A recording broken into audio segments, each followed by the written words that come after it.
নমস্কার বন্ধুরা, রান্নার প্রস্তুতি চলছে। দেখুন, এই যে আলু কাটা আছে, টমেটো এখানে আছে, তেঁতুল ভেজানো আছে, চাটনি করব বলে ধনেপাতা কিছুটা রয়েছে। আর এখানে আমি ভাজছি বড়া। এই যে এমনি বড় বড় পেঁয়াজ দিয়ে ছোলার ডালের বড়া।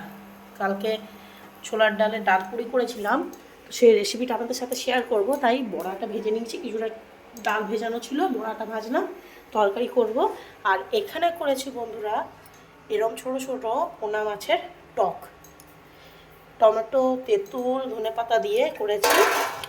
আর এখানে করেছি ধনেপাতা চাটনি, বাটলাম, টমেটো পুড়িয়ে বেটেছি, রসুন কাঁচা লঙ্কা দিয়ে। এখানে এক পিস মাছ ভাজা রেখেছি, ভাতও হয়ে গেছে। তরকারিটা বাকি আছে, তরকারিটা খালি করে নেব। আজকে সব আমিষ খাবার, নিরামিষ নয়। বাবা বাড়িতে নেই বলে আমাদের আজকে সব আমিষ হচ্ছে। ঠিক আছে বন্ধুরা, টাটা। চাটনিটা করে নেব, তারপরে দুপুরের মেনু আপনাদের সাথে কিন্তু আমি শেয়ার করব। টাটা বন্ধুরা।